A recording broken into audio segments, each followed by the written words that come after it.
இன்னைக்கு என்ன பண்ணலாம்? உப்புமா, ஆனியன் உப்புமா பண்ணலாம் பண்ணலாம்.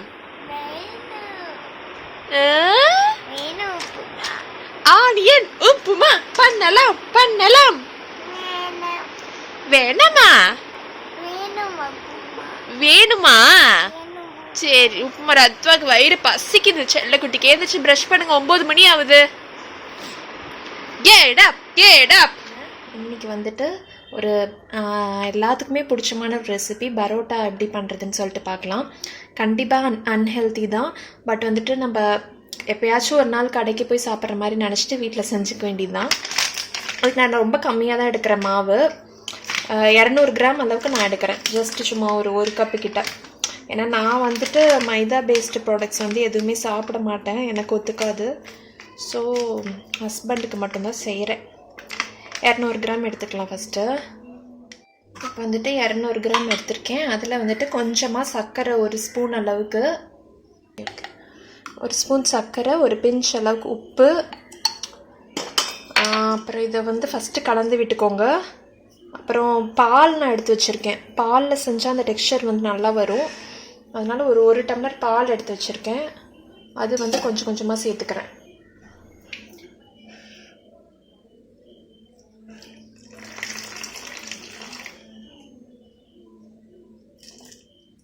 வந்து கொஞ்சம் கொஞ்சமாக சேர்த்து பசைஞ்சுக்கோங்க.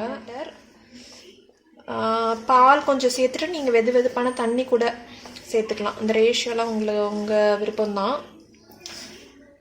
நான் இன்றைக்கி வந்துட்டு full and full just 1 tumbler பால் தான் எனக்கு தேவைப்படுது. ஸோ பால்லேயே நான் இது பண்ணுறேன். வந்துட்டு இதில் வரலாம்.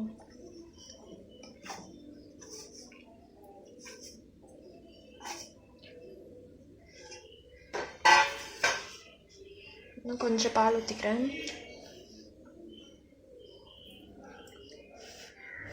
இது ஒரு 2 நிமிஷம் வந்து நீட் பண்ணிக்கலாம். நீட் பண்ணதுக்கு அப்புறமேட்டு ஒரு டீஸ்பூன் கிட்ட வெண்ணெய் சேர்க்க போகிறேன். இப்போ 2 நிமிஷம் நீட் பண்ணிட்டேன். இதுக்கப்புறமேட்டு 1 டீஸ்பூன், ஒரு 1.5 டீஸ்பூன் கிட்ட வெண்ணெய் சேர்க்குறேன். பாருங்கள், நீங்கள் வந்துட்டு எவ்வளோ மாவு இருக்கோ அதுக்கேற்ற மாதிரி சேர்த்துக்கோங்க. நான் இந்த ரேஷியோக்கு வந்து ஒரு 1.5 டீஸ்பூன் எடுத்திருக்கேன். இதை வந்து நல்லா ஃபோல்ட் பண்ணி இதை பசைஞ்சு விடுங்க. நல்லா சாஃப்டாக இருக்கணும் மாவு, அந்த மாதிரி நல்லா நீட் பண்ணிகிட்டே இருக்கணும். பார்த்திங்கன்னா நல்லா சாஃப்டாக இருக்குது. இப்போ வந்துட்டு ஒரு 2 டீஸ்பூன் அளவுக்கு எண்ணெய் ஒரு டீஸ்பூனாக ஊற்றி பிசைங்க. 2லேருந்து 3 டீஸ்பூன் வரைக்குமே எண்ணெய் ஊற்றிக்கலாம்.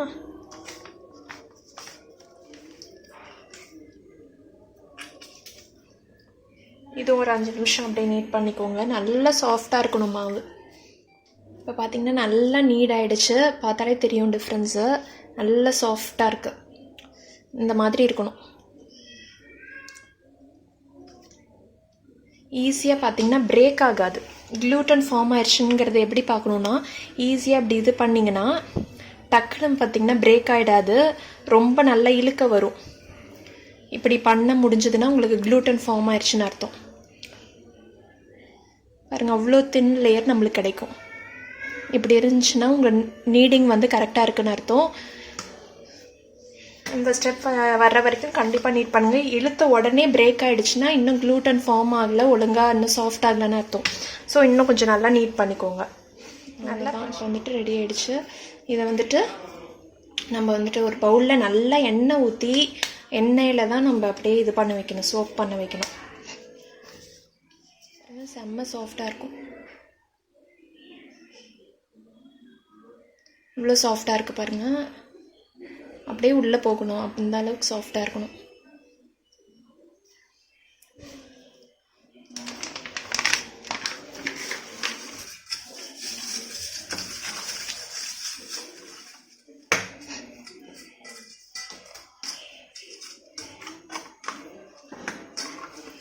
இதை வந்து ஒரு 2 மணி நேரம் ஊற விட்டுருங்க.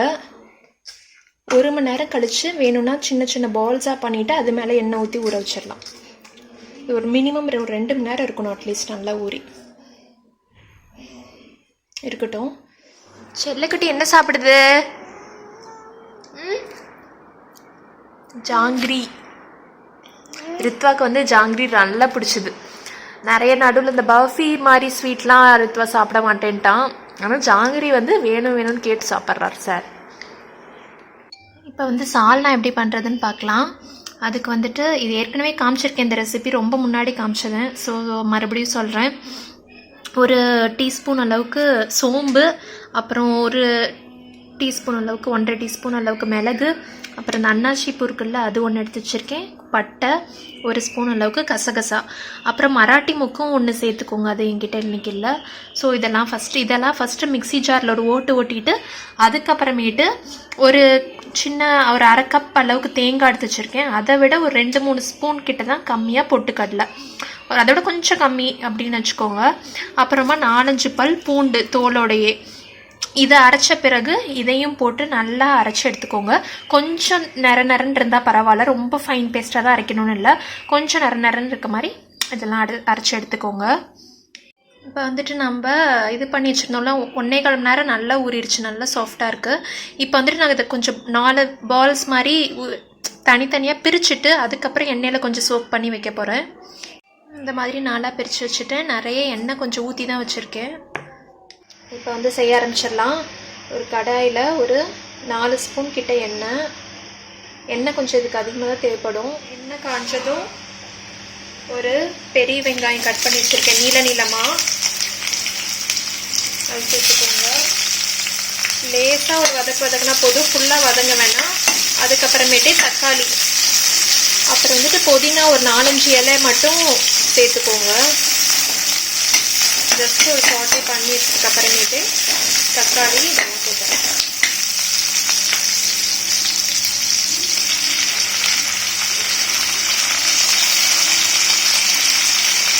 புதினா ஒரு 4-5 இலை எடுத்து வச்சுருக்கேன், அது வதங்கட்டும். பார்த்தீங்கன்னா நல்லா வதங்கிடுச்சு. இப்போ வந்துட்டு கொஞ்சமாக இதுலேருந்து எண்ணெய் எடுத்துக்கலாம், ஃபில்டர் பண்ணி எடுத்துக்கோங்க. இது கடைசியாக நம்ம வந்துட்டு இது பண்ணுறதுக்கு யூஸ் ஆகும். மேலே இப்போ வந்து எடுத்துட்டேன். இப்போ 1 டீஸ்பூன் அளவுக்கு இஞ்சி பூண்டு பேஸ்ட்டு சேர்த்துக்கோங்க. இது நல்லா பச்சை வாசம் போகிற வரைக்கும் வதக்கிடுங்க. இப்போ இதோட பச்சை வாசம் போயிடுச்சு. இப்போ அதுக்கு 1/4 ஸ்பூன் மஞ்சத்தூள், அப்புறம் ஒரு 1/2 ஸ்பூன் மிளகாத்தூள் சேர்க்குறேன். காரத்துக்கு ஏற்ற மாதிரி தானே நம்ம மிளகுத்தூளும் சேர்க்குறோம், ஸோ அதுக்கேற்ற மாதிரி சேர்த்துக்கோங்க. ஒரு 1/2 ஸ்பூன் சேர்க்குறேன். நல்லா வதக்கிக்கோங்க. இதுக்கு வந்து இனி தண்ணி தான் ஊற்ற போகிறோம். ஒரு 2 கப் அளவுக்கு நல்லா தண்ணி ஊற்றிக்கோங்க. இப்போ வந்து தண்ணி ஊற்றிடலாம்.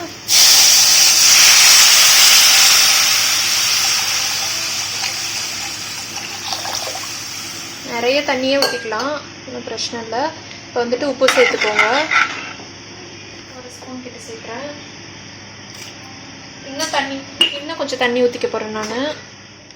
பார்த்திங்கன்னா இந்த மாதிரி ஊற்றிட்டேன். இவ்வளோ தண்ணியாக இருக்கணும். இது கொதி வர்றப்ப நம்ம அரைச்சி வச்சுருக்கோம்ல மசாலா, அந்த ஏற்கனவே காமிச்சேன்ல, அதை வந்து சேர்க்க போகிறோம். இப்போ பார்த்திங்கன்னா நல்லா கொதிக்க ஆரம்பிச்சிருச்சு. இப்போ மிக்சியில் அரைச்சி வச்சுருக்கேன், இதை சேர்க்க போகிறேன்.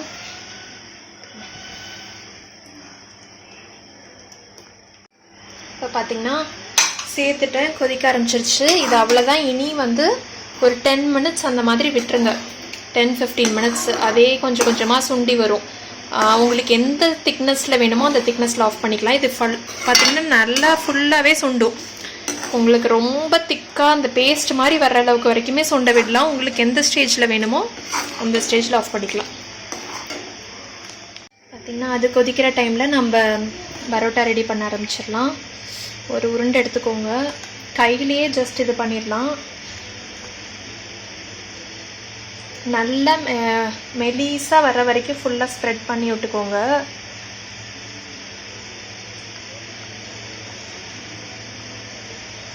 நடுவில் கிழிஞ்சாலும் ஒன்றும் பிரச்சனை இல்லை, ஃபுல்லாக மெலிசாக வர வரைக்கும் ஸ்ப்ரெட் பண்ணி விட்டுக்கோங்க.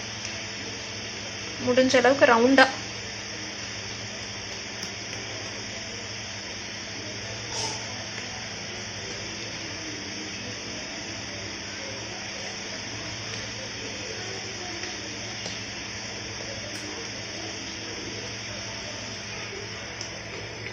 இப்போ இப்போ பார்த்தீங்கன்னா கத்தியை வச்சு லேசாக ஒரு லைன் போட்டுக்கோங்க.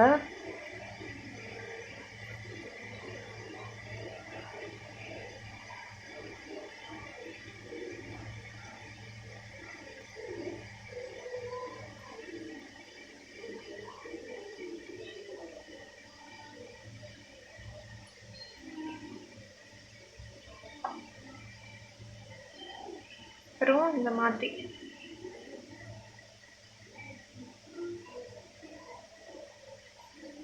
நல்லா ஸ்ட்ரெச்சியாக வரும். ஸ்ட்ரெச்சியாக வந்த பிறகு நடுவில் வச்சுட்டு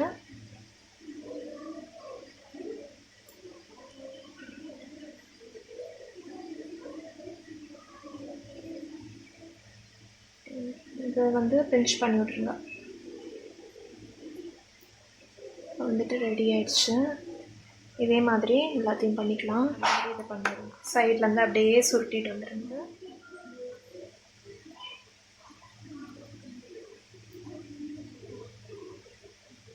இன்னும் உருண்டை பிடிச்சி வச்சு பின்னாடி இதை சைடில் பிஞ்ச் பண்ணி விட்ருங்க.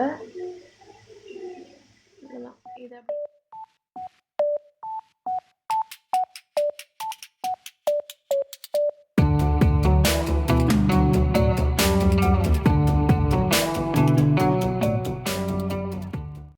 பார்த்திங்கன்னா 4 இதுவும் பண்ணி வச்சாச்சு.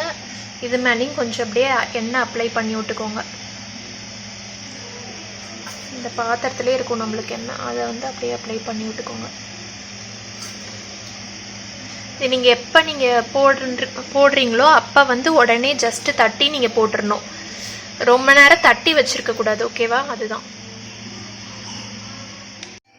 பார்த்திங்கன்னா இந்த கன்சிஸ்டன்சி எனக்கு சரியாக இருக்குது.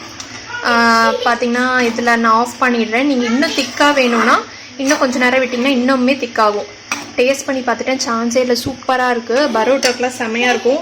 ஸோ கண்டிப்பாக ட்ரை பண்ணி பாருங்கள். இந்த பால் இருக்கே, இப்போ அப்பா வந்துட்டாங்கன்னு போய் பாரு ஓடு. இப்போ வந்து தோசைக்கல் பற்ற வச்சுட்டேன். இப்போ வந்துட்டு இதை ஸ்ப்ரெட் பண்ணி விட்டுக்கலாம். 2 2ஆக போட்டால் சரியா இருக்கும். கையிலேயே ஜென்டிலாக ஸ்ப்ரெட் பண்ணி விடுங்க. அப்போ தான் வந்துட்டு உங்களுக்கு லேயர்ஸ் கிடைக்கும்.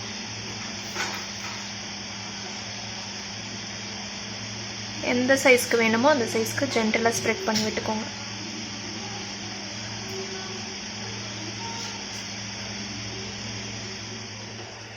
இந்த சைஸ் வந்துட்டு எனக்கு சரியாக இருக்கும். உங்களுக்கு எவ்வளோ சைஸில் பரோட்டா வேணுமோ அந்த மாதிரி போட்டுக்கோங்க. நடுவில் இப்படி ஓட்ட மாதிரி இருந்துச்சுன்னா இப்படி பிஞ்ச் பண்ணி விட்டுருங்க, சரியாயிரும். இதில் கொஞ்சம் எண்ணெய் ஊற்றிக்கோங்க. கொஞ்சம் 2-3 ஸ்பூன் கிட்ட தான் எண்ணெய் ஊற்றணும்.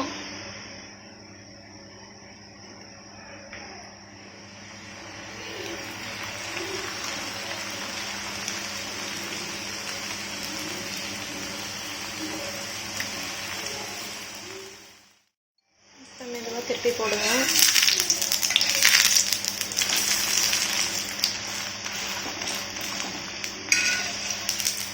திருப்பி போட்டுக்கலாம்.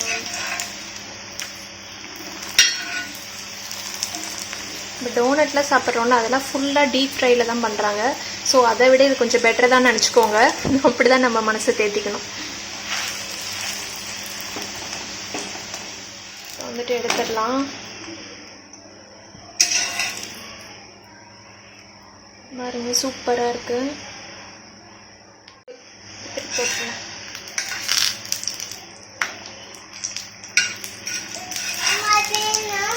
இங்கெல்லாம் எண்ணெயா இருக்கீங்க, வராதப்போ. சூப்பராக வந்திருக்கு. இது அப்படி அடித்தோம்னா ஈஸியாக அந்த லேயர்ஸ் வந்துடும். பரோட்டா ரெடி. பார்த்தீங்கன்னா இந்த ரெடி சூப்பராக. இப்போ வந்து எடுத்துடலாம். அதை இப்போ கொஞ்சம் வெதுன்னு இருக்கிறப்பயே பார்த்தீங்கன்னா, சூடாக இருக்கிறப்பயே இந்த கையில் வச்சு இப்படி தட்டுவாங்கள்ல, அந்த மாதிரி பண்ணிடணும். அப்போ தான் வந்து அந்த லேயர்ஸ் வரும். பார்த்திங்கன்னா சூப்பராக இருக்குது. பார்த்திங்கன்னா கொஞ்சம் சூடாக இருக்கிறப்பே தட்டிடலாம். நான் கையில் வந்து க்ளவுஸ் போட்டுக்கிட்டேன், ரொம்ப சூடுன்னா அதை தட்டிடலாம்.